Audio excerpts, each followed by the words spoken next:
നമ്മുടെ MRF company ഇപ്പോൾ ലോകത്തിലെ മൂന്നാമത്തെ വലിയ ടയർ കമ്പനിയായി മാറിയിരിക്കുകയാണ്.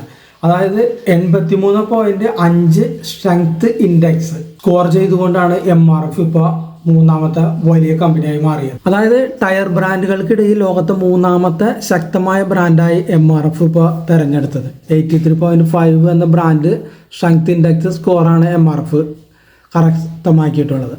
റബ്ബർ പ്ലാന്റേഷൻ പദ്ധതിയായ ഇൻഡോറിന്റെ ഭാഗമായി രാജ്യത്തെ 4 ടയർ നിർമ്മാണ കമ്പനികളായ MRF, അപ്പോളോ, സിയറ്റ്, JK എന്നിവർ ലോകത്തെ ഏറ്റവും ശക്തമായ ടയർ ബ്രാൻഡുകളുടെ ലിസ്റ്റിൽ ആദ്യ 15-ൽ ഇടം നേടിയിട്ടുണ്ട്. ബ്രാൻഡ് ഫിനാൻസ് എന്ന ലോക പ്രശസ്ത ബ്രാൻഡ് മൂല്യനിർണ്ണയ കമ്പനിയുടെ പുതിയ റിപ്പോർട്ടിലാണ് ഇന്ത്യൻ കമ്പനികൾ ഇടം പിടിച്ചത്. നിക്ഷേപം, ഉപഭോക്തൃ വിശ്വാസം, വ്യാപാര നേട്ടം എന്നിവ അടിസ്ഥാനമാക്കിയാണ് ബ്രാൻഡ് ഫിനാൻസ് വിലയിരുത്തലുകൾ നടത്തുന്നത്. റബ്ബർ ബോർഡുമായി ചേർന്ന് സ്വാഭാവിക റബ്ബറിൻ്റെ കാര്യത്തിൽ സ്വയം പര്യാപ്തത നേടാനും റബ്ബർ കൃഷി വ്യാപിപ്പിക്കാനുമായി ഓട്ടോമോട്ടീവ് ടയർ മാനുഫാക്ചർ അസോസിയേഷൻ നടപ്പാക്കുന്ന ഇൻറോഡ് പദ്ധതിയുടെ ഭാഗമാണ് ആഗോള പട്ടികയിൽ ഇടം നേടിയ 4 കമ്പനികളും. ഈ നേട്ടം അഭിമാനകരമാണെന്നാണ് ഇൻറോഡ് ഉപദേശക സമിതി ചെയർമാൻ അരുൺ മാമൻ പറയുന്നത്.